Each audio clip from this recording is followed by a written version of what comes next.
चलिए भाई, good afternoon सबको। कैसे सब लोग? आई होप सब बढ़िया हो।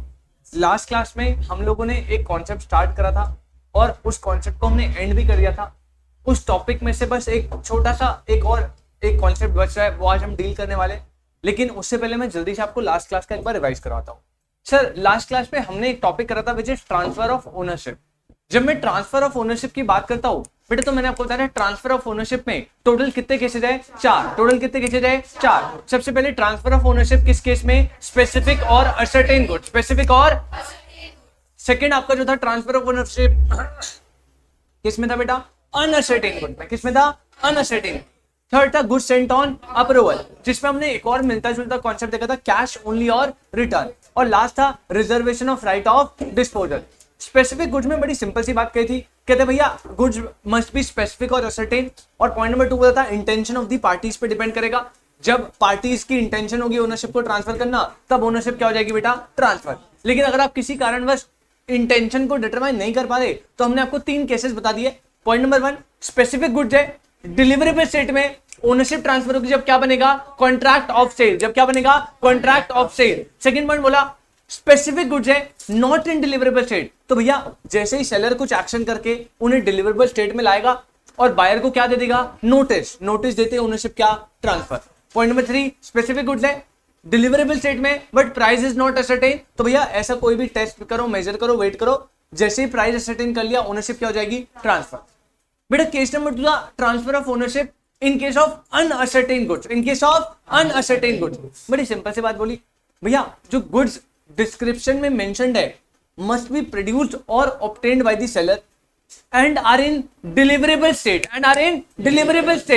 and are unconditionally appropriated by the seller with the assent of buyer or by the buyer with the assent of seller। तो आपने बोला सर अनकंडीशनली अप्रोप्रिएशन का क्या मतलब है? तो मैंने आपको बताया उससे पहले अप्रोप्रिएशन का मतलब समझो। अप्रोप्रिएशन का मतलब था सिलेक्शन ऑफ गुड्स। क्या बोला? Selection of goods with the intention of using them in performance of the contract।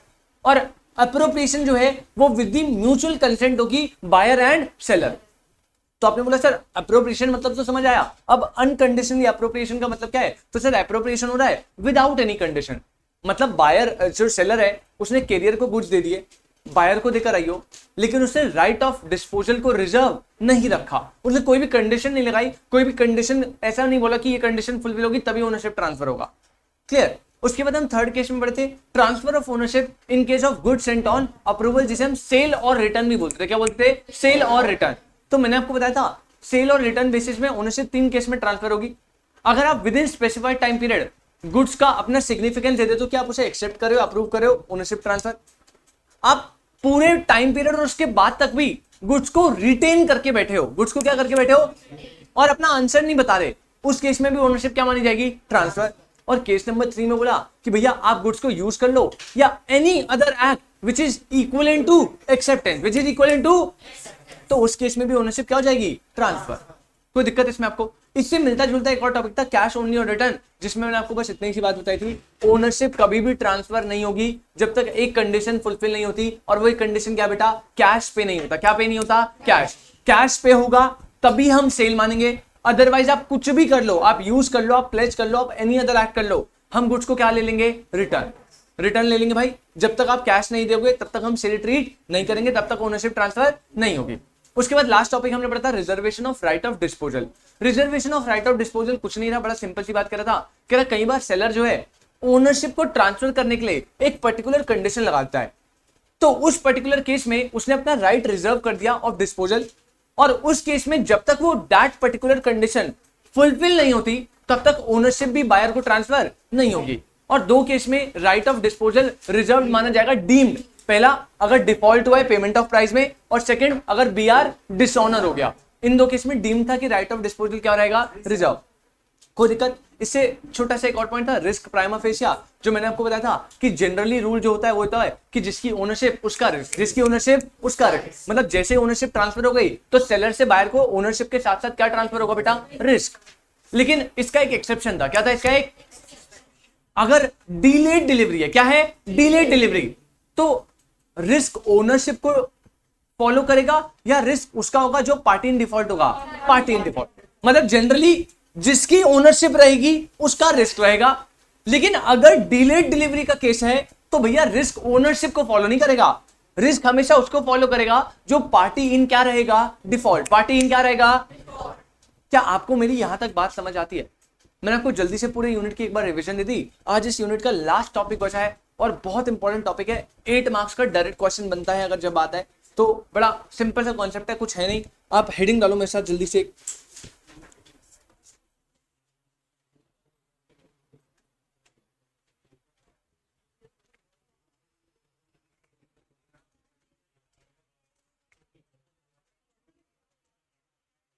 Nemo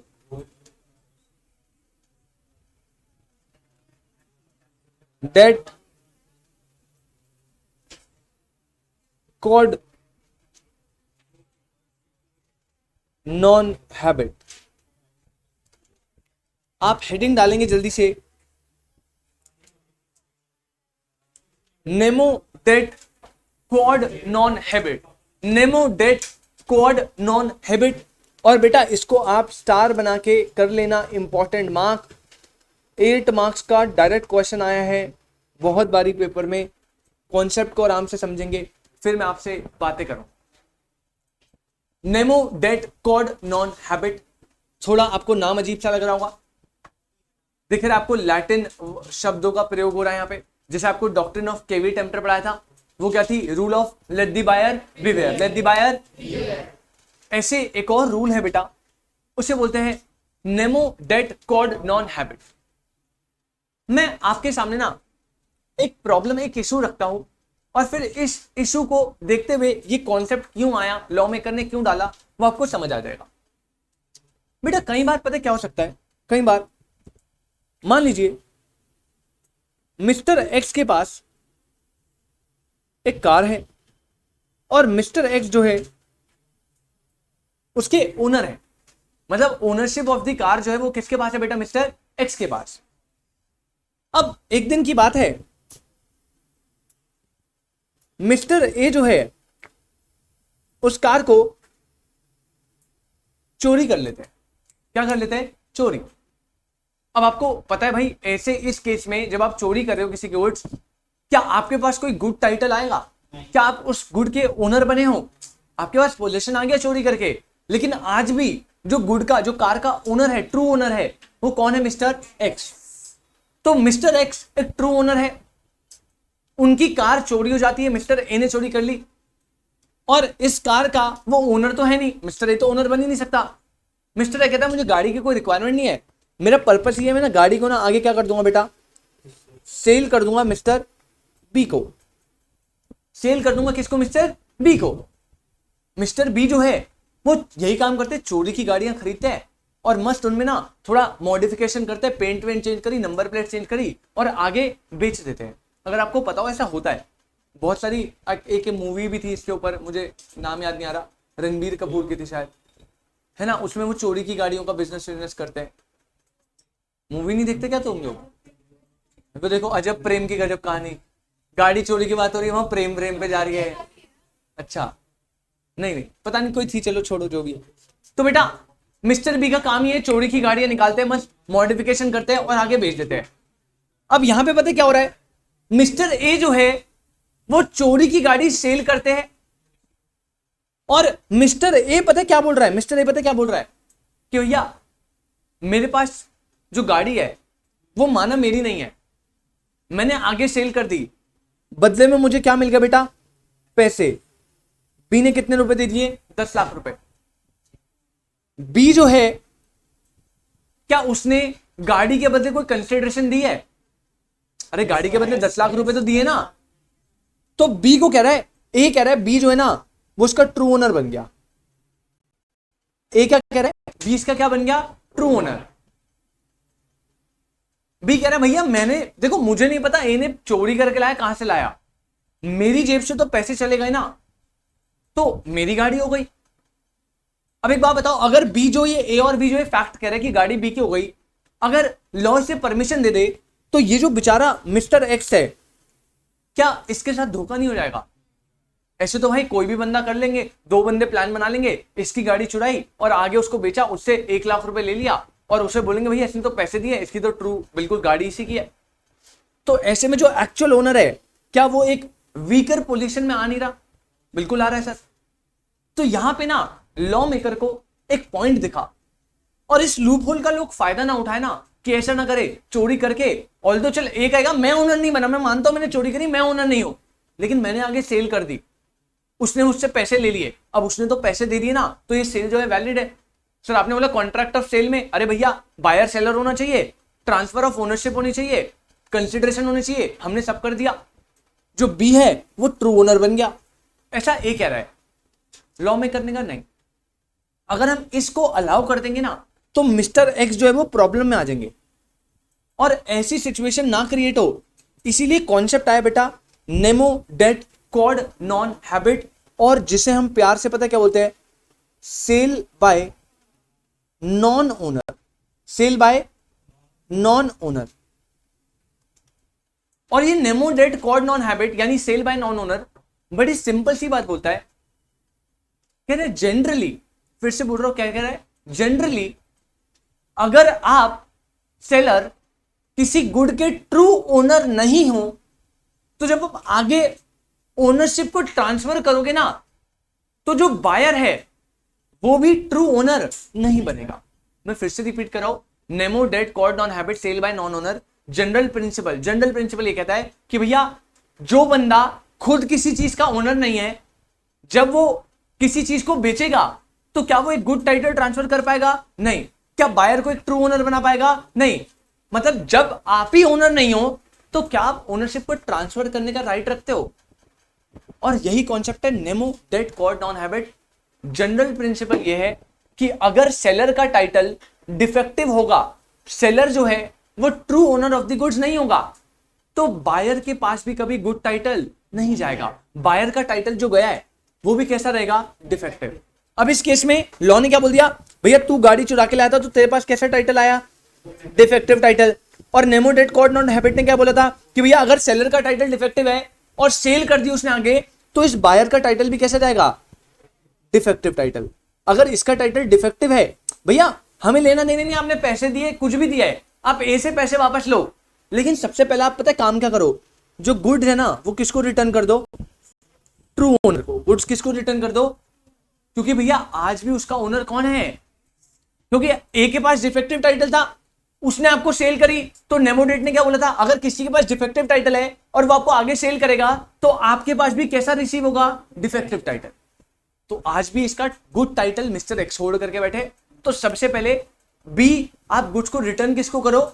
x को। और उसके बाद जो आपका पेमेंट आपने प्राइस की करी है ना ए को, वो आप अपना लेते रहो, हमें उससे कोई मतलब नहीं है, लेकिन गुड्स को रिटर्न करना है सबसे पहले ट्रू ओनर को। ये बोला general principle of nemo dat quod non habet, यानी सेल बाय नॉन ओनर। क्या इसको समझने में आपको कोई दिक्कत? ये बात हमने पहले भी पढ़ी थी यार। 10 लाख की कार है और उस पे 10,000 का भी इनकम्बरेंस है, तो भी वो डिफेक्टिव टाइटल है। इनकम्बरेंस की तो बात नहीं कर रहा ना मैं। नहीं, डिफेक्टिव टाइटल इनकम्बरेंस से नहीं होता भाई, जरूर ऐसा नहीं है। मैं देख समझ के लिए, इनकम्बरेंस यहाँ पे वर्ड यूज मत कर। डिफेक्टिव टाइटल का मतलब हो सकता है आपके पास ओनरशिप ट्रू नहीं है, अब वो किसी भी रीजन से हो सकती है। हो सकता है आपकी अभी इंस्टॉलमेंट चल रही है, तब तक के लिए आपके पास ट्रू ओनरशिप नहीं है, आपके पास सिर्फ पोजीशन है, आप आगे सोल्ड करोगे नहीं बिकेगा। नहीं, कुछ भी हो, अगर अमाउंट ड्यू है तो भैया आपके पास ओनरशिप नहीं आई।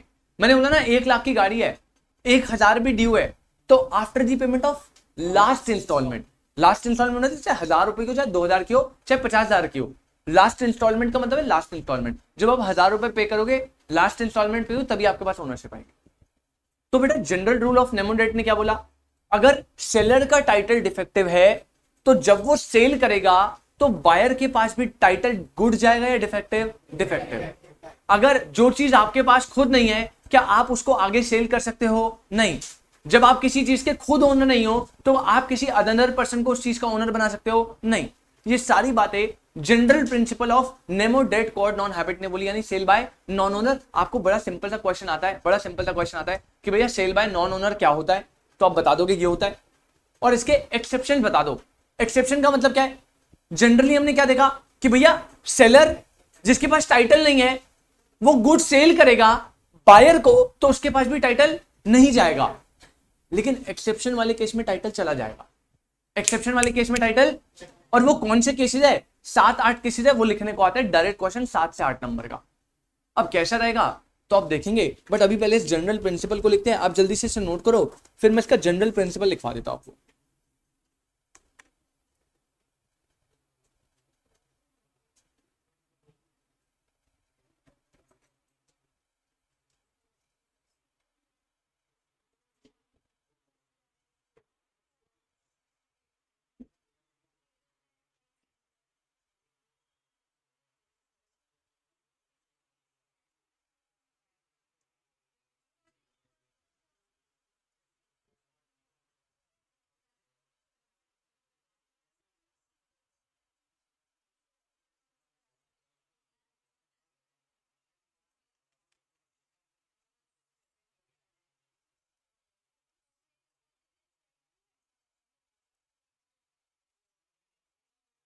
Done,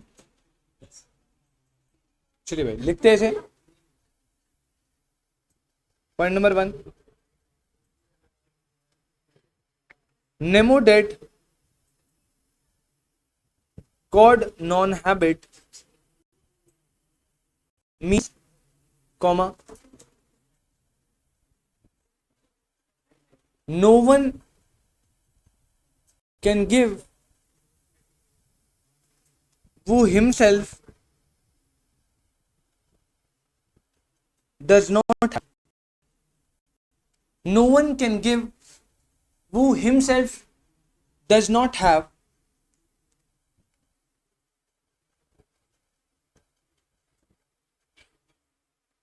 means sale by person, sale by person who is not the owner. It means sale by person who is not the owner. और अगर वो ओनर नहीं है तो क्या बायर ओनर बनेगा? नहीं, ये जनरल प्रिंसिपल ने बोला। और पॉइंट नंबर 3 लिख लो, in general comma, in general comma, if the seller is not the owner of the goods, if seller is not the owner of the goods, comma,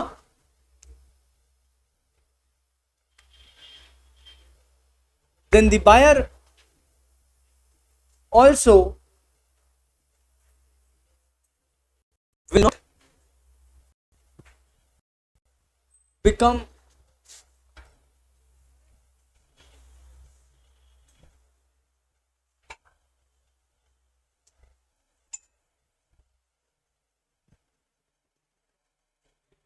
then the buyer also will not become the owner. General principle बड़ी simple सी बात कह रहा है, अगर seller owner of the goods नहीं है तो बायर भी ओनर ऑफ द गुड्स नहीं बनेगा। लेकिन लेकिन इतना नोट करा आपने, इसके आगे की मैं आपको कहानी बताता हूं। देखो बेटा, जो nemo dat quod non habet का जनरल रूल है ना, वो यहां पे ए बी एक्स किसको प्रोटेक्ट कर रहा है? ए बी एक्स तीनों में से किसको प्रोटेक्ट कर रहा है? एक्स को प्रोटेक्ट कर रहा है। नेमो डेट का जो जनरल प्रिंसिपल है वो एक्चुअल ओनर को प्रोटेक्ट करने के लिए है। लेकिन कई सिचुएशन में क्या होता है, देखो, अगर हमने सिर्फ ये प्रिंसिपल पढ़ लिया तो ना एक बहुत बड़ा, एक बहुत मेजर इशू आ जाएगा। पता है क्या इशू आ जाएगा आपको? आप याद करो, अभी ये टॉपिक समझ लिया आपने भैया, अगर आप ओनर नहीं हो तो भैया आप आगे भी जब गुड्स को सेल करोगे तो वो बंदा ओनर नहीं बनेगा। अगर इस कॉन्सेप्ट को मैं इतना रख दूं, और आपको ना अकाउंट्स का एक टॉपिक पढ़ाओ, कंसाइनमेंट। आप सबने पढ़ा है कंसाइनमेंट? बेटा कंसाइनमेंट में अगर आपको याद हो ना, एक होता था मिस्टर एक्स दिल्ली में बैठा, ये होता है कंसाइनर।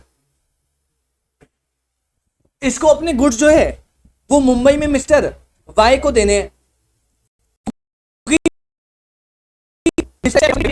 रहते रहते वो पूरे ऑल ओवर इंडिया अपनी सेल कर पाए, तो उन्होंने क्या करा, कंसाइनर ने गुड्स सेंड करे ऑन कंसाइनमेंट, किसको बेटा, कंसाइनी को। किसको, कंसाइनी को। और ये बोलता है कि भैया गुड्स मेरे, मैं दिल्ली में इन्हें बेच रहा हूं, मैं चाहता हूं ये मुंबई में भी सेल हो। एक काम करो, मैं आपको गुड्स भेज रहा हूं, आप इन्हें सेल करो, और सेल का 1% जनरल कमीशन दूंगा, ओवरराइडिंग कमीशन दूंगा, डल क्रेडिट कमीशन दूंगा। ऐसे करके पढ़ा है ना आपने, कमीशन दे दूंगा आपको। मतलब आप जितनी भी सेल करोगे उसका कुछ पोर्शन में आपको एज कमीशन दे दूंगा। अब बड़े ध्यान से समझना, अगर मैं nemo dat quod non habet को इतना रख के छोड़ दूं ना, तो एक प्रॉब्लम पता है क्या आएगी। एक बात बताओ, जो गुड्स है उसका एक्चुअल ओनर कौन है, कंसाइनर। गुड्स का एक्चुअल ओनर कौन है, ये है गुड्स का एक्चुअल ओनर। भैया इसने सेल करने के लिए अपने एजेंट बना के एक परमिशन दे दी कि भैया मैं तुझे गुड्स सेंड करूंगा और मेरे बिहाफ पे आप आगे गुड्स को सेल करना। एक्चुअल ओनर है ये, लेकिन गुड्स का पोजीशन कौन होल्ड करके बैठा बेटा, वाई, कंसाइनी। और कंसाइनी ना आगे ए को सेल कर रहा है, बी को सेल कर रहा है, सी को सेल कर रहा है, इन सबको क्या कर रहा है। अगर मैं यहां पे नेमोडेट का अप्लाई करूं ना कॉन्सेप्ट, तो कॉन्सेप्ट ने क्या बोला था, भैया क्या वाई एक्चुअल ओनर है, क्या वाई एक्चुअल ओनर है। तो जब वो सेल करेगा एबीसी को, तो क्या एबीसी एक्चुअल ओनर बनेंगे, कॉन्सेप्ट के हिसाब से नहीं बनने चाहिए। लेकिन कंसाइनमेंट में क्या पढ़ा था आपने, बन जाते। क्या कंसाइनी को सेल करने की पूरी अथॉरिटी दे रखी है, यस सर। किसने दी है, कंसाइनर ने। तो जब वो सेल करेगा तो जिसने वो परचेज करा, क्या वो ट्रू ओनर बनेगा। क्या ये नेमोडेट को कॉन्फ्लिक्ट कर रहा है, यस सर। तो मतलब सर नेमोडेट बस इतना लिख के छोड़ दिया तो कुछ गड़बड़ है, क्योंकि इस कॉन्सेप्ट को अगर हमने इतना पढ़ लिया तो कहीं कहीं जगह पे भैया ऐसी सिचुएशन क्रिएट हो जाती है जहां पे सेल करने के लिए एक्चुअल ओनर नहीं आ सकता। अरे आपने मारुति सुजुकी देखा है, मारुति सुजुकी का ट्रू ओनर जो है वो घर आके आपको गाड़ी की डिलीवरी देगा क्या, इतना वेला है वो।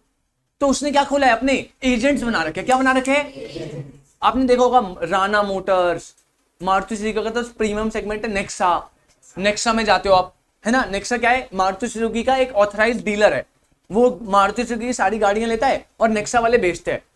अब ये हो क्या रहा है, राणा मोटर्स हो गया, महिंद्रा के भी है बहुत सारे, साई मोटर्स, ऐसे करके ये क्या है, ये ऑथराइज्ड डीलर है।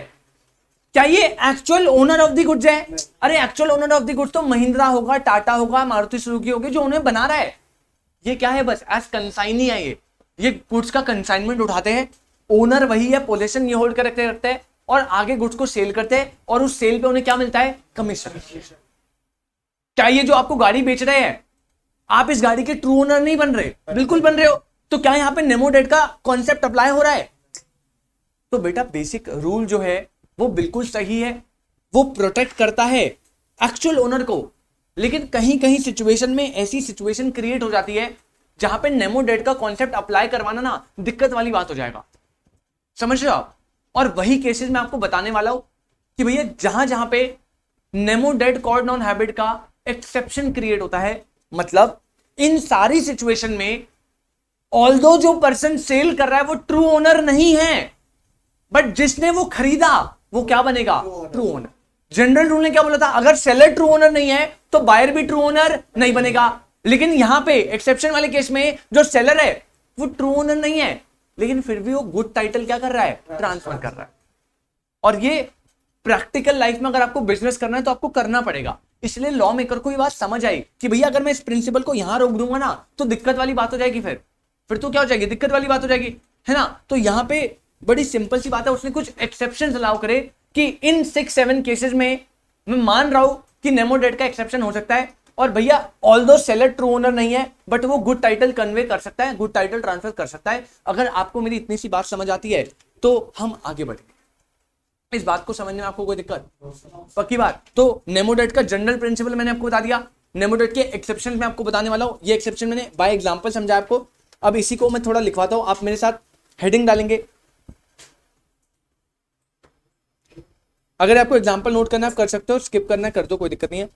हेडिंग डालोगे exceptions of nemo dat quod non habit,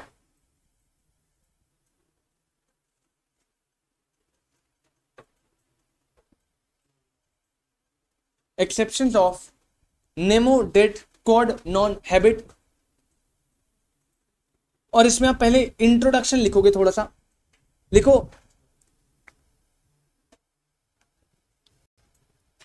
in the following cases comma, in the following cases comma, a non owner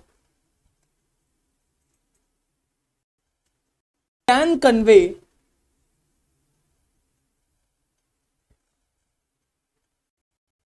title to the bona fide purchaser of goods for value. In the following case, एक non owner convey कर सकता है, transfer कर सकता है good title. Condition बस एक है, जो परचेजर है, परचेजर का मतलब यहां पे क्या है, जो बायर है, बेटा बायर कैसा होना चाहिए, गुड फेथ में। किस में होना चाहिए, बोनाफाइड। बोनाफाइड को अंडरलाइन करके ब्रैकेट में लिख लेना गुड फेथ। बेटा दो तरह की इंटेंशन होती है, एक होती है बोनाफाइड, एक होती है मालाफाइड। अगर आपकी इंटेंशन बिल्कुल सही है, मतलब जो परचेजर खरीद रहा है ना, उसे कुछ नहीं पता, उसे बिल्कुल ये लगता है कि जो बंदा बेच रहा है उसके पास पूरी अथॉरिटी है बेचने की, वही ओनर है और ये गाड़ी चोरी की है ही नहीं, कुछ नहीं है, वो बोनाफाइड इंटेंशन है, गुड फेथ में, तो भैया उसके पास ट्रू ओनरशिप आएगी। अगर वो मालाफाइड है, उसे पता है चोरी की गाड़ी है, वो कह रहा है मेरा क्या सस्ते में खरीद के मॉडिफिकेशन करके आगे बेच दूंगा, तो वो गलत है ना अपने पार्ट में, तो क्या वो एक ट्रू ओनर बनेगा, नहीं बनेगा। तो कह रहा है भैया एक ऐसा सेलर जो नॉन ओनर है वो गुड टाइटल ट्रांसफर कर सकता है एक बायर को। कंडीशन बता दी, बायर किस में होना चाहिए, गुड फेथ में। बायर किस में होना चाहिए, इन केसेस में। मतलब जितने भी मैं केसेस बता रहा हूं ना, सब में एक कंडीशन कॉमन होगी कि जो बायर है वो किस में होगा, गुड फेथ में। कह रहे सारे केस में सेलर ओनरशिप ट्रांसफर करेगा, बिल्कुल अच्छी वाली। बस हर कंडीशन में, हर केस में कंडीशन बिल्कुल डीम्ड है कि जो बायर ऑफ द गुड्स है वो गुड फेथ में होगा। अगर बायर ऑफ द गुड्स जो है वो गुड फेथ में है तो ओनरशिप कैसी जाएगी, एकदम बढ़िया। और वो कौन से केसेस है वो मैं आपको डील करवाने वाला हूं। यहां तक आपको कोई दिक्कत? अब आप मेरे साथ पहला पॉइंट डालेंगे, कौन से वो केसेस है जहां पे एक नॉन ओनर कन्वे कर सकता है good title to a bona fide purchaser. सबसे पहला, sale by mercantile agent. Sale by mercantile agent, sale by mercantile agent.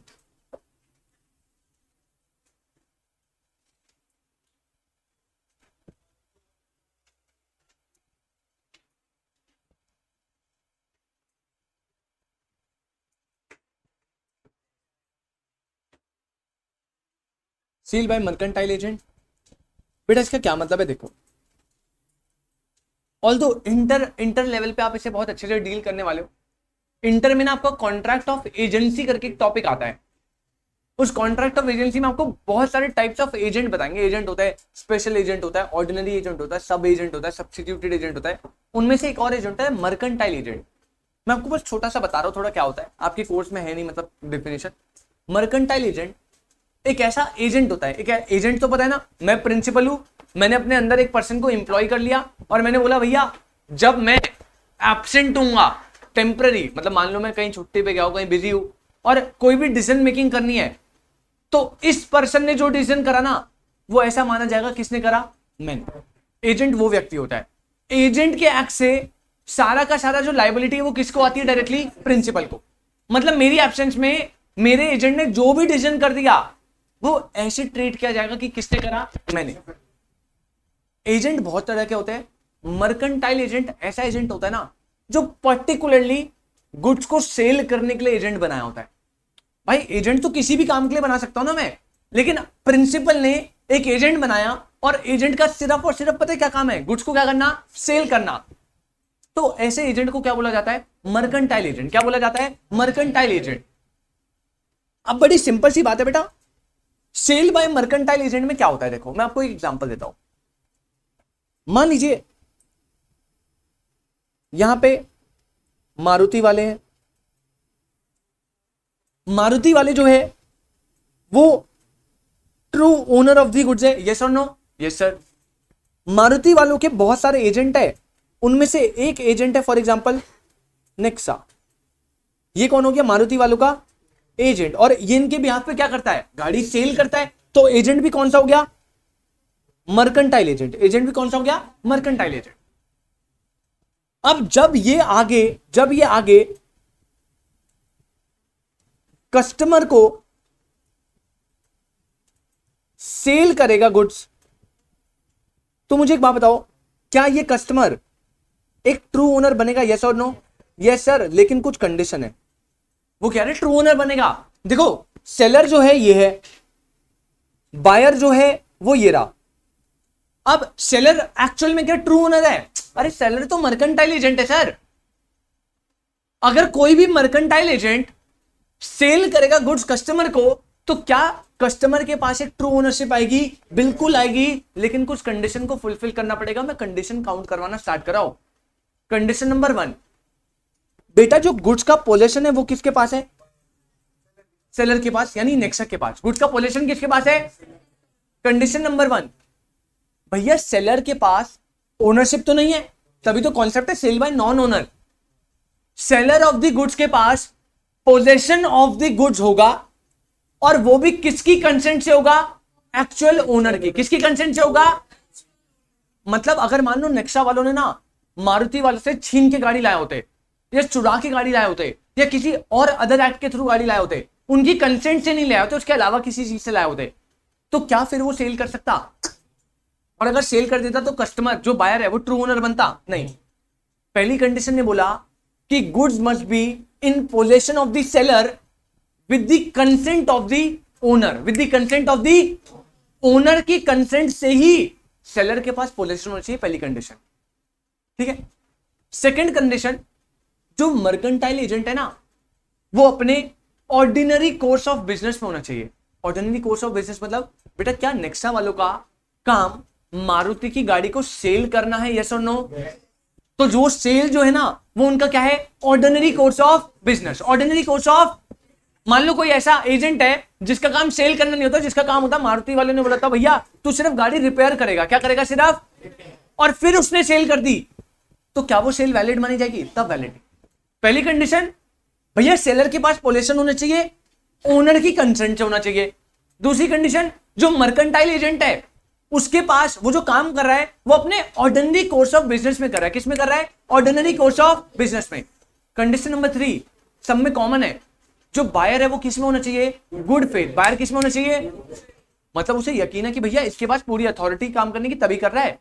और लास्ट पॉइंट नंबर 4 बोला ना, कह रहा है बायर को किसी भी तरह का नोटिस नहीं मिला होना चाहिए। सर क्या मतलब, तो पहले मैं आपको लिखवाऊंगा फिर इस पॉइंट को और बेटर में मैं समझाऊंगा, बट 3 कंडीशन आपको क्लियर हुई। पहली बात, मर्केंटाइल एजेंट के पास क्या होना चाहिए, गुड्स का पोजेशन। पोजेशन किसी कंसेंट से होना चाहिए, ओनर की। Mercantile agent ordinary course of business में काम करना चाहिए, किसमें, ऑर्डिनरी कोर्स ऑफ। बायर किस में होना चाहिए, गुड फेथ। बायर किस में होना चाहिए, और बायर को कोई भी नोटिस नहीं होना चाहिए। कोई भी नोटिस, किस बात का नोटिस बताऊंगा। और ये चारों कंडीशन आप फुलफिल कर दोगे तो एक मर्केंटाइल एजेंट सेल के दौरान एक गुड टाइटल ट्रांसफर कर सकता है।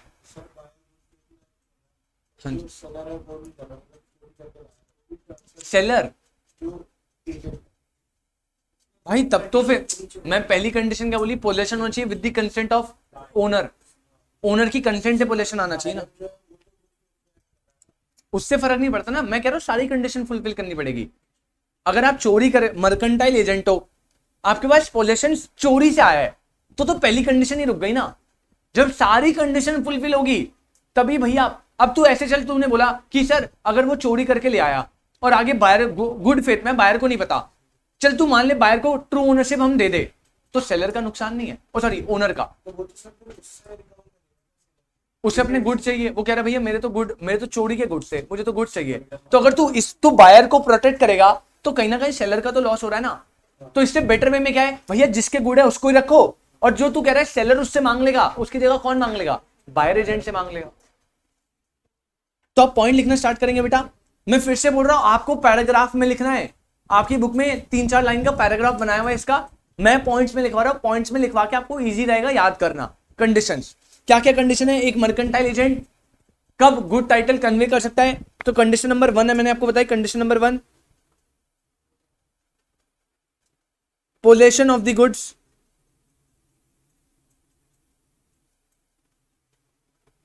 With the consent of principal. Possession of the goods, agent के पास गुड्स का क्या होना चाहिए बेटा, पोजेशन। और ऐसे नहीं चुरा के लाया, कैसे करके लाया, पोजेशन किसके साथ होना चाहिए, consent of the principal. Point number 2, mercantile agent acting in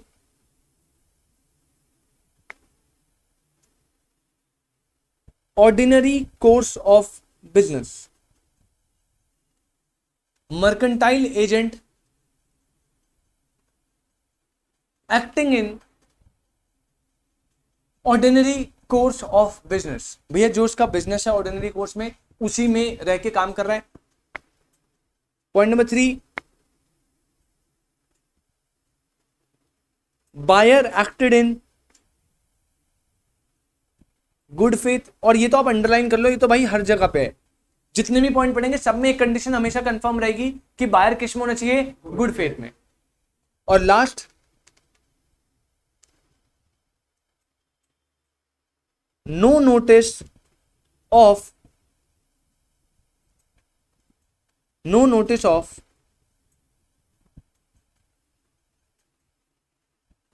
no authority to sell. No notice of no authority to sell. मैं बता रहा हूं इसका मतलब क्या है। 3 तो आपको क्लियर थी, मर्केंटाइल एजेंट के पास पोजेशन ऑफ द गुड्स होना चाहिए with the consent of principal. Second, mercantile agent ordinary course of business में काम करेगा। Point number 3, buyer good faith में होना चाहिए। पॉइंट नंबर 4 बोल रहा है बायर को किसी भी तरह का नोटिस नहीं मिलना होना चाहिए। नोटिस मिलने का तरीका बेटा, बायर को समझो बेटा। अगर मान लो मारुति वालों ने इसको एक नोटिस भेजा, क्या भेजा इसको एक, और यहां पे नोटिस दिया क्या कि ये जो नोटिस है इसमें लिखा है कि एजेंट भैया जो पहले आपको अथॉरिटी दी थी ना कार को बेचने की हमारी, वो अथॉरिटी अब हम आपसे क्या ले रहे हैं वापस। ओ सॉरी हाँ, एजेंट नेक्स्ट वाला एजेंट। अगर सेलर को, मर्केंटाइल एजेंट को ट्रू ओनर से एक नोटिस आ गया कि आपको गुड सेल करने की जो अथॉरिटी थी वो अथॉरिटी अब हम आपसे वापस ले रहे हैं, तो अब गुड्स को सेल करना क्या उसका ऑर्डिनरी कोर्स ऑफ बिजनेस होगा? नहीं। तो अगर उसको नोटिस आ गया तो आप सेकंड वाली कंडीशन का ब्रीच कर दोगे। तभी बोला किसी भी तरह का कोई भी नोटिस नहीं आना चाहिए। अगर प्रिंसिपल ने नोटिस भेज दिया कि अब आप सेल नहीं कर सकते, फिर भी आप सेल कर रहे हो, तो क्या ट्रू ओनरशिप जाएगी? नहीं। तो चारों कंडीशन फुलफिल करनी है। पहला, पोजेशन ऑफ गुड होना चाहिए with the consent of principal. Second, आप ऑर्डिनरी कोर्स ऑफ बिजनेस में होने चाहिए। थर्ड, बायर गुड फेथ में होना चाहिए। फोर्थ, कोई भी नोटिस नहीं मिला होना चाहिए। किस चीज का नोटिस? कि आपके पास कोई भी अथॉरिटी टू सेल नहीं है। भाई अभी नहीं, हमें तो इसका नोटिस इसको में नहीं मिलना होना चाहिए ना। हाँ जी यार, एक बात बताओ, जब मैं बताता हूँ, जब आप इसके लिए एक कॉन्सेप्ट होता है टर्मिनेशन ऑफ एजेंसी। इंटर में आप पढ़ोगे एक कॉन्सेप्ट होता है, एजेंसी जब क्रिएट होती है, प्रिंसिपल एजेंट, जब आप टर्मिनेशन करते हो एजेंसी का, तो 6 मोड्स होते हैं टर्मिनेशन के। तो जब आप टर्मिनेशन करोगे ना, तो आपको भाई ऐसा प्रोसेस होता है इसका, ऐसा नहीं कर सकते आप। आपको 2 न्यूज़पेपर में नाम देना पड़ेगा, मिनिमम एक लोकल लैंग्वेज में और एक इंग्लिश में, दो न्यूज़पेपर में आपको नाम लिखना पड़ेगा छोटे से कॉलम में पब्लिकली कि हमने जो इसको एजेंसी दी थी उसको हटा दिया। आपको एक प्रोसेस से गुजरना पड़ेगा। आप खुद सोचना, तू एक पर्सन को इतनी पावर दे रहा है कि वो अपने आप से तेरे को बाइंड करे। एजेंट का मतलब क्या है? तू जो भी करेगा उसके लिए रिस्पॉन्सिबल कौन है? मैं। अब मैं वो तेरे से पावर छीनना चाहता हूं तो भाई मुझे पब्लिक को बताना पड़ेगा ना, अब से जो भी करेगा ये खुद से करेगा, मेरा काम नहीं है इसमें कोई लेना देना।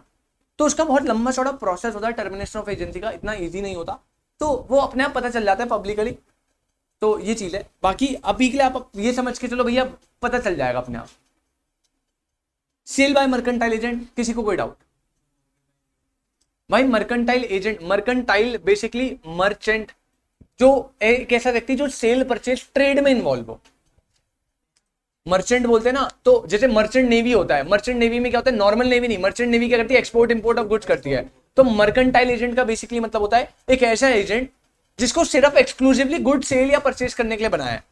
मतलब एजेंट तो मैं तुझे कोई भी काम दे सकता हूं ना, मर्केंटाइल एजेंट को सिर्फ एक काम मिलता है कि तू मेरे बिहाफ पे क्या सोल्ड करेगा? गुड्स। कोई दिक्कत बेटा? हाँ जी।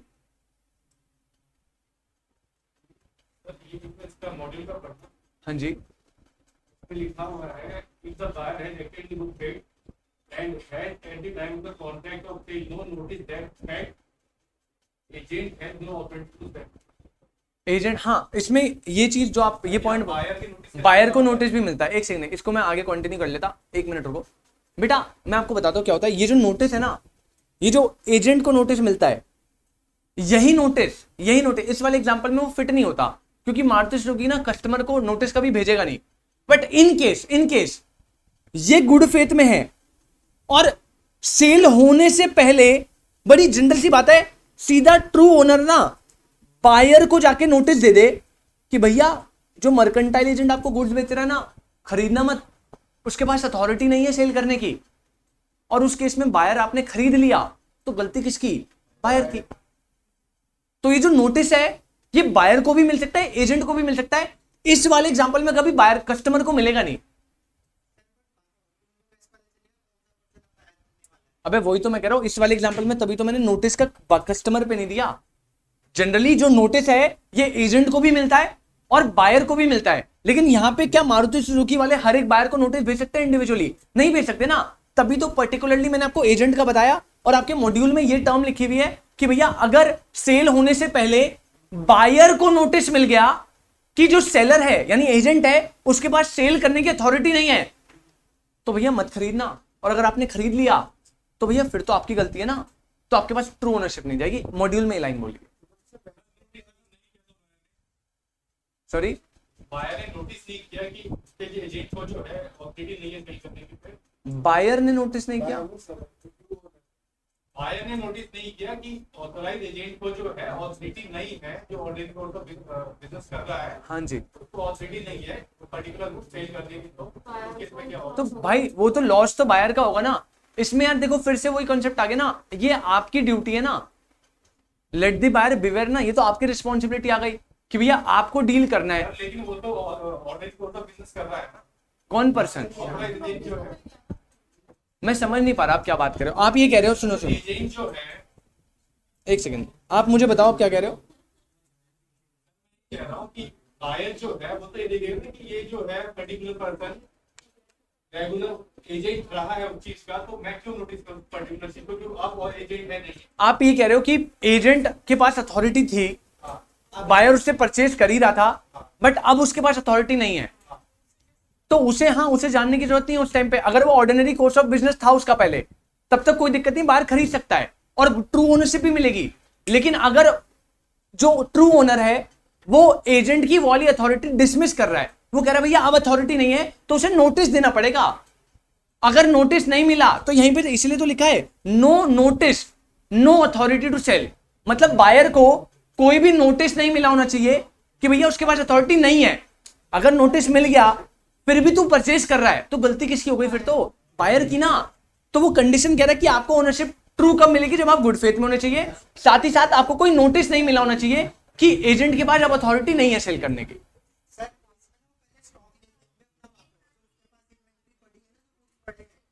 एजेंट के पास तब नोटिस देता है।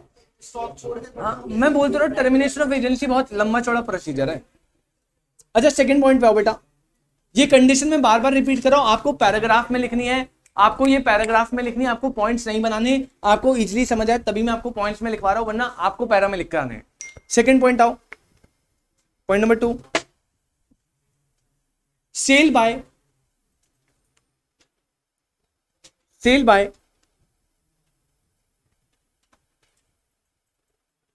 Joint owner.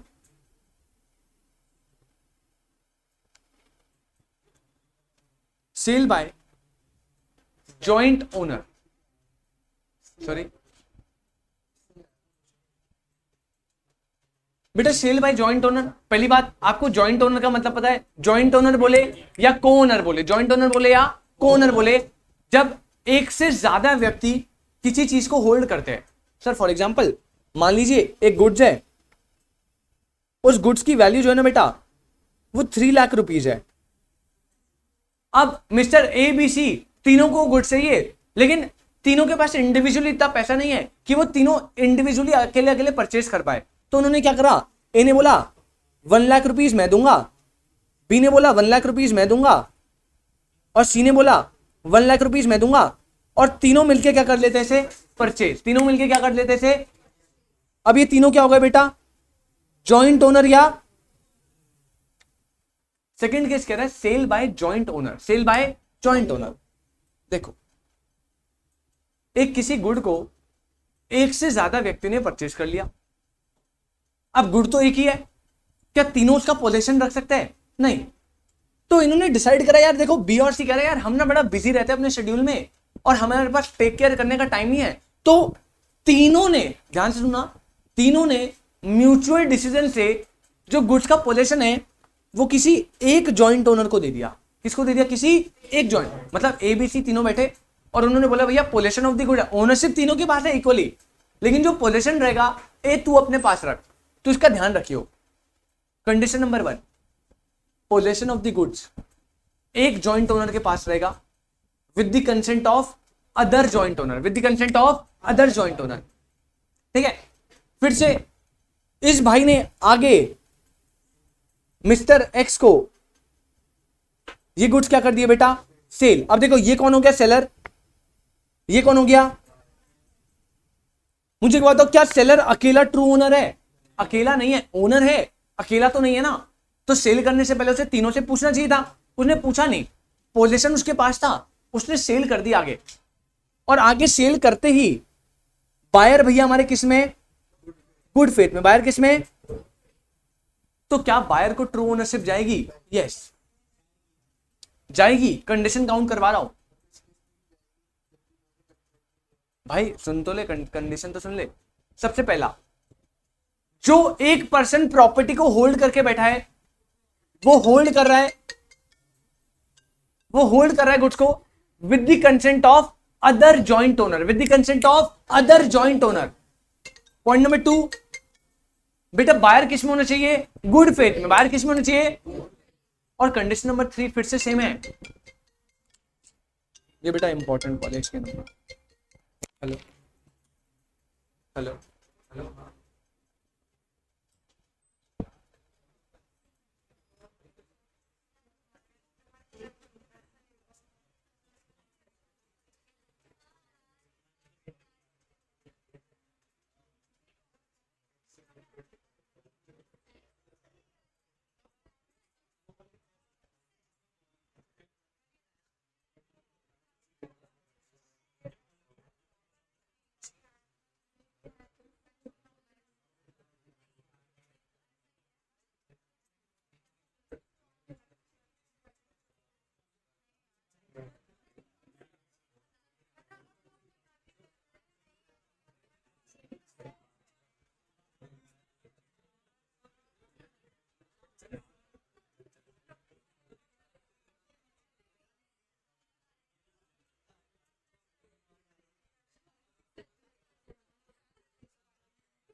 इसमें कंडीशन लिखना स्टार्ट करेंगे बेटा।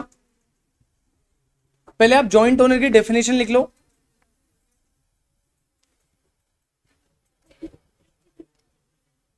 Joint owner is a person,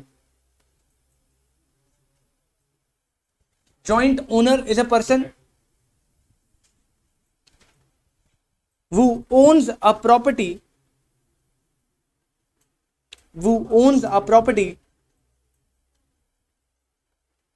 along with one or more person. Joint owner is a person who owns a property along with one or more person. और यहां पे joint owner में से किसी एक पर्सन ने सेल करी, बायर के पास ट्रू ओनरशिप जाएगी, बट आपको सारी कंडीशन फुलफिल करनी है। कंडीशन क्या है? Condition number 1, sole possession of goods with the consent of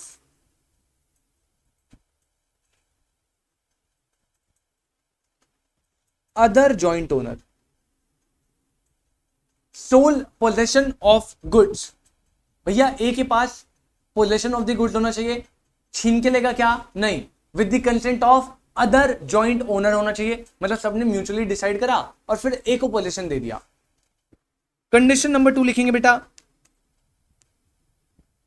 buyer acted in good faith, buyer acted in good faith. और last point number 3, no notice to the buyer that no notice to the buyer that the seller has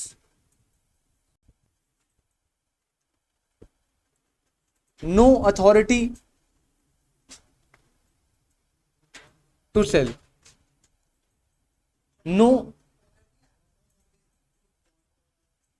नहीं buyer, दोनों को वैसे notice practical life में दोनों को दिया जाता है, बट यहां पे बायर के लिए बोल रहा है, कह रहे भैया अगर मान लो, बड़ी सिंपल सी बात कर रहा है, अगर मान लो इस सेल के होने से पहले ना बी और सी इसको एक नोटिस देते और उस नोटिस में लिख देते कि ये जो गुड्स आपको सोल्ड कर रहा है ना, उसको सेल करने की अथॉरिटी उसके पास नहीं है, ऐसा नोटिस दे देते। अगर फिर भी आप परचेस करते तो आपके पास ट्रू ओनरशिप जाती? नहीं जाती। तभी कह रहा है ऐसा कोई भी नोटिस नहीं मिला होना चाहिए। No notice to the buyer that seller has no authority to sell. मैं फिर बायर एक्ट, सोल पोजेशन का मतलब होता है अकेला पोजेशन है आपके पास with the consent of other joint owner. मतलब ए बी सी तीनों ने मिलकर डिसाइड करा, बी और सी कह रहे हैं यार देख हम ना बड़े बिजी रहते हैं तो हम ना इसकी टेक केयर नहीं कर पाएंगे, देखभाल नहीं कर पाएंगे, तो एक काम कर, आप पूरा का पूरा जो पोजेशन है, ओनरशिप तीनों के पास है, आप जो पोजेशन है वो आप अपने पास रखो। जैसे मान ले फॉर एग्जांपल, अब यहाँ पे गुड्स अप्लाई नहीं होंगे, ये मत बोलना सर ये गुड्स थोड़ी है। मान ले हमने घर लिया, मैंने, तूने और विक्रम ने मिलकर घर लिया, 10-10 लाख रुपए में 30 लाख का घर ले लिया एक, ठीक है, 3 फ्लोर वाला, एक तेरा, सेंटर वाला मेरा, और ऊपर टॉप पे विक्रम भाई का छत वाला, फिर छत पे पार्टी भी करेंगे ना। अब उसके बाद क्या हुआ ना भाई, तू और मैं जो है वो थोड़ा अब्रॉड रहते हैं, अब हम उसकी टेक केयर नहीं कर सकते भाई, घर में तो थोड़ा होता है ना, टेक केयर करते रहना पड़ता है, तो हम दोनों अब्रॉड रहते हैं। अब हम कह रहे हैं विक्रम भाई हम तो बाहर जाते रहेंगे, एक काम करो चाबियां आप रखो, आप इसकी मस्त टेक केयर करना, अब पोजेशन आप रखो। तो विक्रम भाई के पास अकेला पोजेशन आ गया, पूरा छीना है विक्रम भाई ने possession with the consent of other joint, सबने मिलकर कंसेंट दिया। अब आगे विक्रम भाई ने अकेले बेच दिया, वो बात कर रहा है, पर घर मूवेबल प्रॉपर्टी नहीं है तो गुड्स में काउंट नहीं होगा। एग्जाम्पल, सेल कर सकता है, कंडीशन बता दी कि भैया अकेला पोजेशन होना चाहिए with the consent of other person. Second, जिसको बेच रहा है वो गुड फेथ में होना चाहिए।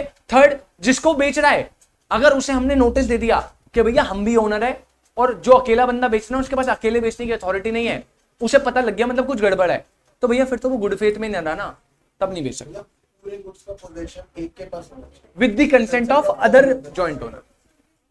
कोई दिक्कत बेटा? 2 पॉइंट बता दिए मैंने। नेमो डेट का कॉन्सेप्ट, जनरल रूल क्या कहता है? जनरल रूल कह रहा भैया अगर आप सेलर हो जिसके पास डिफेक्टिव टाइटल है, तो जब आप गुड्स को सेल करोगे तो क्या बायर के पास एक डिफेक्टिव टाइटल जाएगा? यस, गुड टाइटल नहीं जाएगा, डिफेक्टिव ही रहेगा टाइटल। लेकिन इसके कुछ एक्सेप्शन है, जहां पे एक डिफेक्टिव टाइटल वाला पर्सन, मतलब एक नॉन ओनर, एक गुड टाइटल ट्रांसफर कर सकता है बायर को, बस कंडीशन है बोनाफाइड होना चाहिए। तो मैंने बताया कौन कौन पर्सन, 2 पॉइंट बोले। सबसे पहले sale by mercantile agent, sale by mercantile agent, इसमें कुछ 4 कंडीशन बताई। सबसे पहले मर्केंटाइल एजेंट गुड्स के पोजेशन में होना चाहिए with the consent of the principal. Second, mercantile agent जो है वो ऑर्डिनरी कोर्स ऑफ बिजनेस में काम करना चाहिए। थर्ड, बायर जो है वो गुड फेथ में होना चाहिए और किसी भी तरह का नोटिस नहीं मिला होना चाहिए बायर को, जो सेलर है उसके पास अथॉरिटी टू सेल नहीं है। सेकंड पॉइंट बोला sale by joint owner. Joint owner के केस में कंडीशन नंबर 1, सिर्फ एक पर्सन के पास पोजेशन ऑफ द गुड्स होगा with the consent of other joint owner. Second, जो बायर है वो किस में होगा? गुड फेथ में। और थर्ड, नो नोटिस होना चाहिए बायर को that the seller has no authority to sell. अगर आप सारी कंडीशन फुलफिल करते हो तो एक नॉन ओनर कन्वे कर सकता है गुड टाइटल। इन 2 पॉइंट्स में अगर आपको कोई दिक्कत तो आप बताएंगे, वरना हम आगे बढ़ेंगे।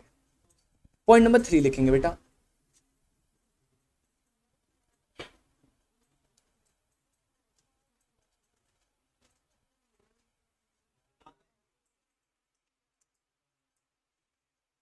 रिकॉर्डिंग देख लेना, थोड़ी सी बच रही है, बस थोड़ा सा पार्ट बचा है।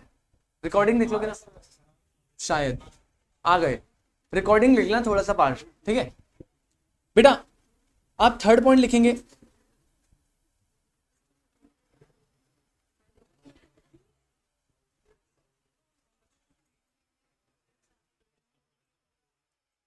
Sale by person. Third point लिखेंगे बेटा, sale by person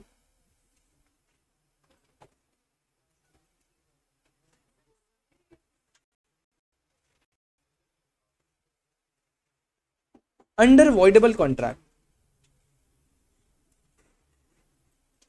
Sale by person under voidable contract.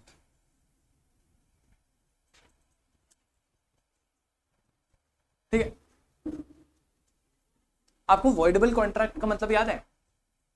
In a contract which is enforceable by law at the option of one party but not at the option of, मतलब voidable contract basically ये होता है कि भैया void होगा या valid होगा, ये कंप्लीट डिपेंड करता है at the option of the agreed party. अगर अग्रीड पार्टी कोई एक्शन नहीं लेती तो वैलिड रहेगा, हो गई जी सेल। अगर अग्रीड पार्टी चाहे तो उसे क्या बना सकती है? void। ऐसे कॉन्ट्रैक्ट को क्या बोलते हैं? voidable contract.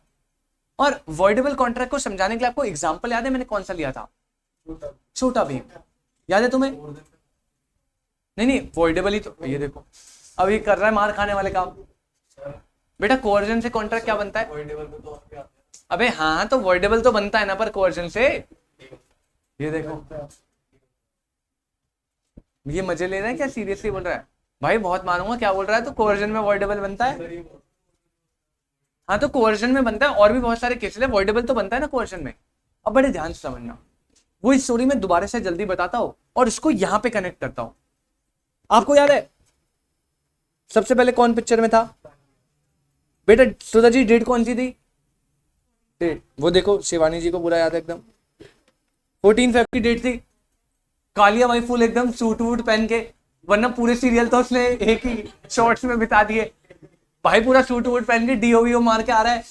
और भाई ने 14 फेब की तैयारी में रिंग ले ली थी। कितने की बेटा? 5 लाख। ढोलू वोलू को पता लग गया। ढोलू वोलू कह रहे पिटा नहीं है बहुत दिन से, चलो भीम के पास चलते हैं। भाई ये चुटकी को प्रपोज करने जा रहा था, रास्ते में फटाफट ढोलू बोलू गए और ढोलू बोलू ने भीम को बता दिया तेरा पत्ता कट रहा है भाई, फटाफट बचा ले। फिर यहाँ पे रास्ते में ही ये रास्ता है बेटा, ये रास्ते में जा रहा है चुटकी के घर तक। तब तक छोटा भीम इसे मिल जाता है। अब इसके आगे छोटा क्या ही लगाओ, इतने बड़े बड़े काम कर रहा है। छोटा वैसे छोटा भीम जो है वो कहता है कालिया भाई रिंग मेरे को सेल कर दे 5 रुपए में। कितने रुपए में? कालिया कहते पागल है, गुल्लक तोड़ा अभी अभी भाई साहब, देख किडनी निकाली है अभी अभी रिंग लेने के लिए। तो छोटा भीम भाई यहां से गन निकालते हैं और गन आगे रख देते हैं। तो कालिया के 5 रुपए में रिंग लेगा कहेगा भाई फ्री में ले जा। भीम कहता है ना ना ना, फ्री में नहीं लूंगा, कंसिडरेशन चाहिए अपने को, कंसिडरेशन दूंगा तभी तो कॉन्ट्रैक्ट वैलिड बनेगा ना। तो भैया कालिया ने बेटा क्या दे दी, रिंग, और इस रिंग के बदले छोटा भीम ने कितने रुपए दे दिए बेटा, 5 रुपए। क्लियरली यहां पे कॉन्ट्रैक्ट ऑफ सेल बन रहा है।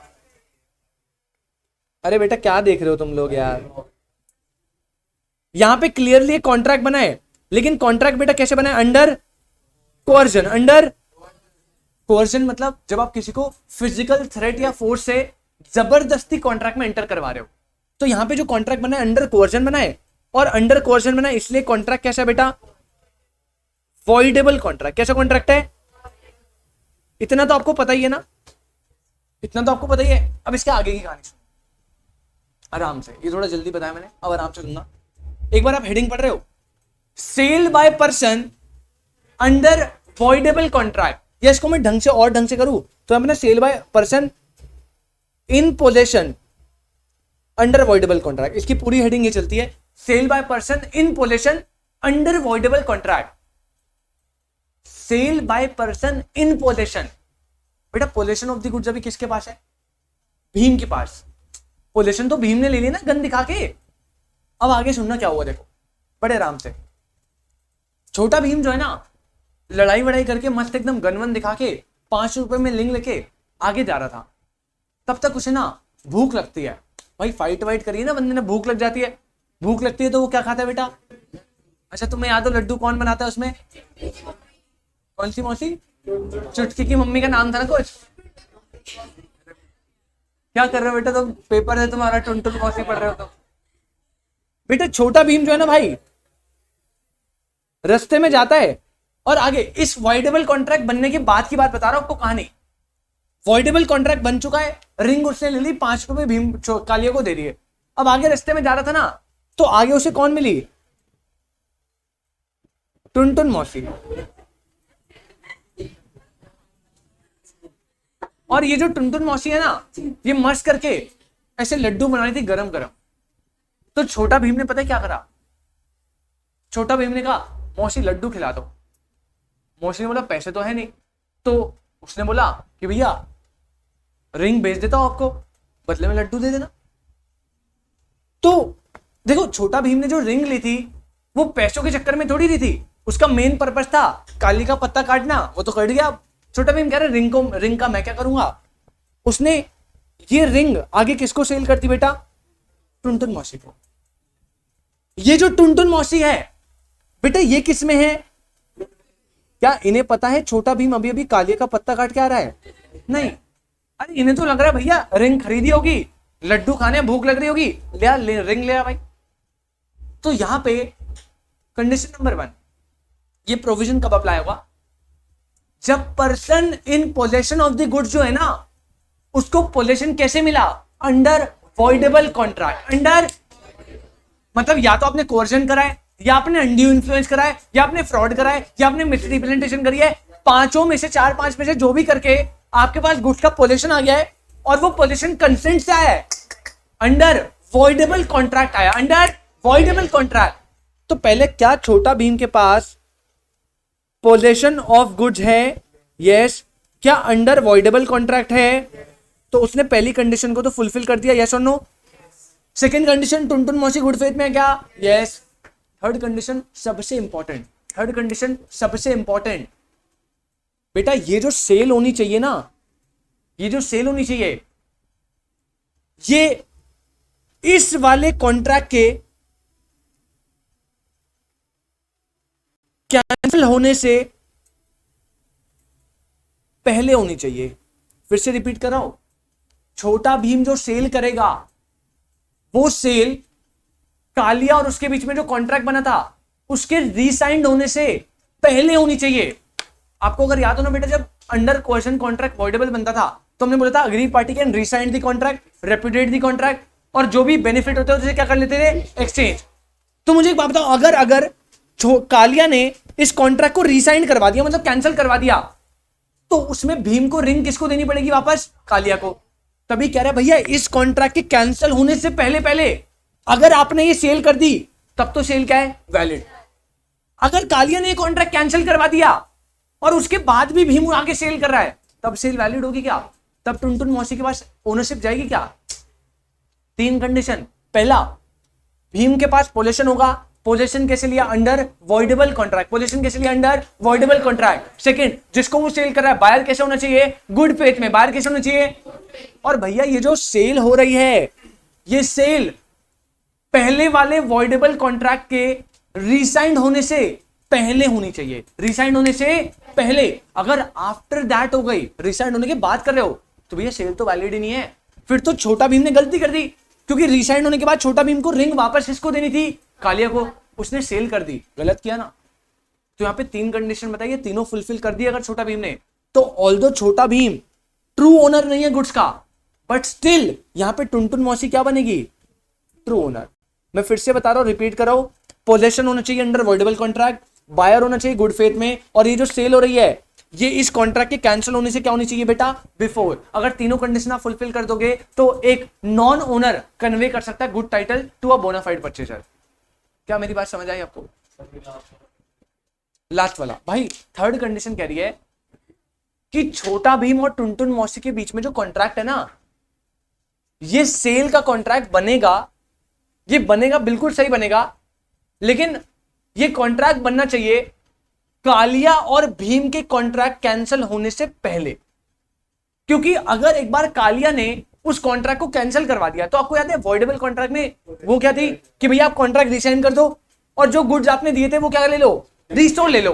तो अगर उसने कॉन्ट्रैक्ट कैंसिल कर दिया तो भीम की ऑब्लिगेशन बन गई कि रिंग वापस किसको देनी है? कालिया को। लेकिन भीम ने तो क्या कर दिया आगे? सेल। तो यहां पे भीम फंस जाएगा, तो दिक्कत है, तब वो सेल वैलिड नहीं होगी। लेकिन अगर कालिया ने भी कॉन्ट्रैक्ट कैंसिल नहीं करा, कालिया सोच रहा है करूं कैंसिल या ना करूं, कोई दोबारा गन लेकर आ गया मारवाड़ दिया, तो इसमें कंफ्यूजन में अभी कैंसिल नहीं करा, और कैंसिल करने से पहले ही भीम ने आगे सेल कर दी, तो भैया फिर कोई गलती, फिर टुनटुन मौसी के पास क्या जाएगा? True ownership. क्या जाएगा? True ownership. हाँ भाई, ऑब्वियसली पोजीशन भी जाएगा, ओनरशिप भी जाएगी, कोई दिक्कत। हाँ सॉरी, ओनरशिप, जो ओनरशिप किसके पास चली जाएगी? कालिया से टुनटुन मौसी के पास। इस एग्जांपल को नोट करो जल्दी से, फिर अपन इसका पॉइंट लिखवाते हैं, फटाफट खत्म करते हैं इस टॉपिक को।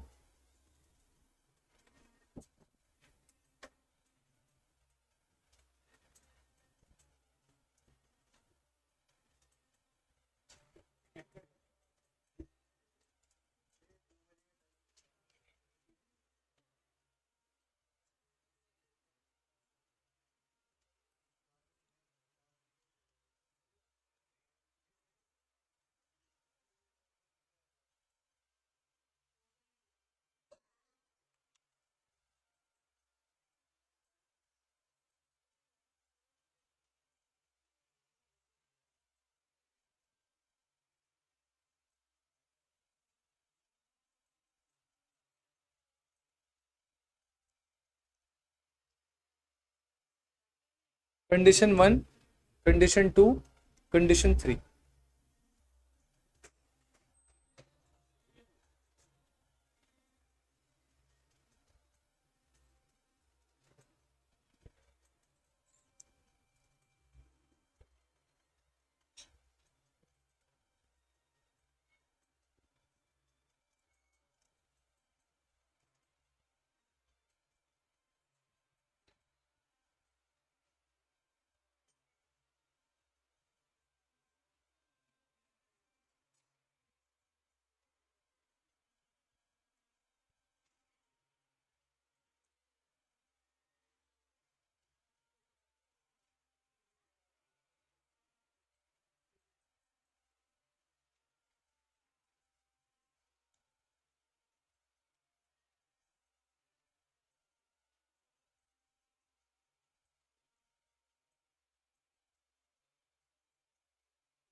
बेटा condition number 1, condition number 1,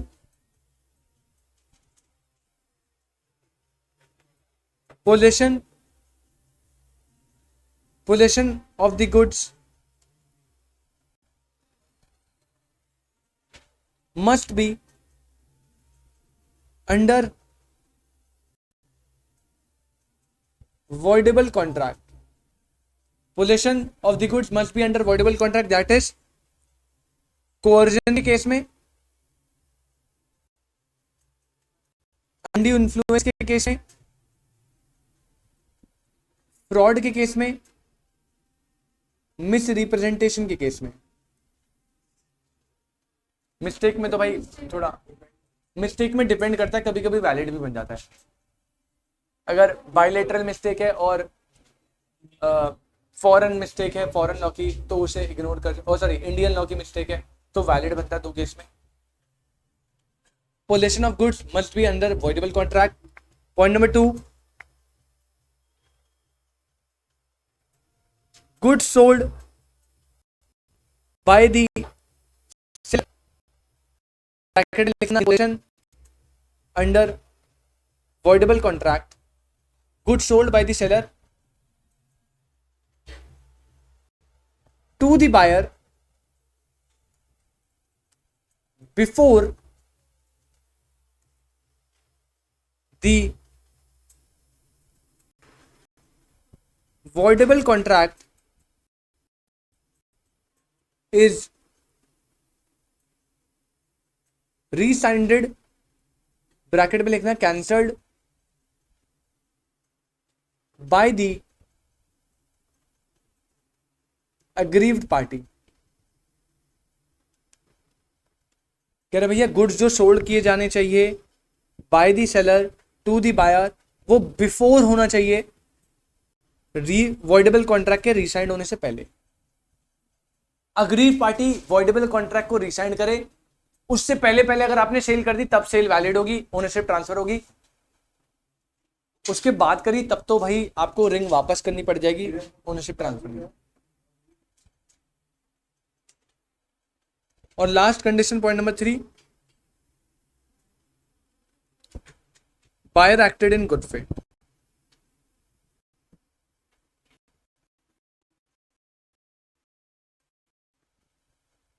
buyer acted in good faith. बेटा इसको समझने में आपको कोई दिक्कत? एकदम क्लियर है? मैं फिर से एक बार रिवाइज करवा रहा हूं आपको, अभी तक हमने क्या क्या देखा. बड़ा सिंपल से कॉन्सेप्ट है बेटा. कॉन्सेप्ट का नाम है nemo dat quod non habet. Direct question 7 to 8 mark का बनेगा. मैं फिर से रिपीट कर रहा हूं, जल्दी से 2 मिनट देंगे फिर क्लास खत्म कर रहे हैं बस. सबसे पहले हमने nemo dat quod non habet concept देखा, जो कि बड़ी सिंपल सी बात करता है, sale by non owner. Sale by non owner. इस कॉन्सेप्ट ने बोला भैया अगर seller owner of the goods नहीं है तो जब वो सेल करेगा तो बायर भी ओनर ऑफ द गुड्स नहीं बनेगा. मतलब अगर सेलर का टाइटल डिफेक्टिव है तो बायर का टाइटल भी कैसा रहेगा? डिफेक्टिव. ये जनरल रूल है. ये कैसा रूल है? जनरल. बट इसके कुछ एक्सेप्शन है. तो हमने पढ़ा exception of nemo dat quod non habet, मतलब जहां पे एक नॉन ओनर ट्रांसफर कर सकता है एक गुड टाइटल. मतलब यहां पे जो सेल कर रहा है वो ओनर नहीं है, लेकिन बायर जो परचेज कर रहा है वो एक ट्रू ओनर बनेगा. तो कौन से केसेस थे? तो बहुत सारे केसेस है. मैंने आपको 3 के साथ डन करवाए. सबसे पहले sale by mercantile agent, sale by joint owner और sale by person in possession under voidable contract. Sale by mercantile agent, sale by joint owner, sale by person in possession under voidable contract. अगर मैं cell by mercantile agent की बात करूं, 4 point बताए बड़े simple simple से. सबसे पहला, मर्केंटाइल एजेंट के पास पोजेशन होना चाहिए with the consent of the principal. Mercantile agent act करेगा ऑर्डिनरी कोर्स ऑफ बिजनेस में. बायर किस में होगा बेटा? Good faith. और बायर को किसी भी तरह का नोटिस नहीं मिलेगा. किससे related? No authority to sell से रिलेटेड. पॉइंट नंबर 2 था सेल बाय जॉइंट ओनर. मैंने आपको बोला जब एक व्यक्ति से ज्यादा कोई गुड्स को होल्ड करता है, ओनरशिप लेके रखता है, तो उसे जॉइंट ओनर बोलते हैं. मिनिमम 2 या मैक्सिमम कितने भी हो सकते हैं. अब उस पर्टिकुलर केस में सबसे पहला पॉइंट, किसी एक ओनर के पास पोजेशन होना चाहिए with the consent of other joint owner. जो बायर है वो किस में होना चाहिए? गुड फेथ में. और बायर को कोई भी नोटिस नहीं मिला होना चाहिए रिगार्डिंग जो पर्सन सेल कर रहा है उसके पास नो अथॉरिटी टू सेल है. Point number 3, person in possession under voidable contract. उसमें भी बड़े सिंपल से 3-4 पॉइंट बोले. सबसे पहले कह रहा है कि जो पर्सन है वो पोजेशन में होना चाहिए ऑफ द गुड्स. और पोजीशन उसके पास कैसा होना चाहिए, under voidable contract. Under voidable contract मतलब कोर्जन से आएगा, अनड्यू इन्फ्लुएंस से आएगा, फ्रॉड से आएगा, मिसरिप्रेजेंटेशन आएगा, किसी से भी आएगा। पॉइंट नंबर 2 बोला बायर किस में होना चाहिए, गुड फेथ में। और पॉइंट नंबर 3 ने बोला ये जो सेल होगी, सेलर बायर को गुड सेल करेगा, ये सेल वॉइडेबल कॉन्ट्रैक्ट के रीसाइंड होने से पहले होनी चाहिए। वॉइडेबल कॉन्ट्रैक्ट के रीसाइंड होने से तभी वैलिड मानी जाएगी। तीनों पॉइंट आप फुलफिल करोगे तो ऑल्दो जो सेलर है वो एक ट्रू ओनर नहीं है, बट बायर क्या बनेगा, ट्रू ओनर। अगर इस बात को समझने में आपको कोई भी दिक्कत है आप मुझसे डाउट पूछ सकते हैं, वरना आज के लिए हम इस कॉन्सेप्ट को इतना ही रखेंगे। अगली क्लास में ये टॉपिक खत्म हो जाएगा, यूनिट भी खत्म हो जाएगा, उसके बाद बस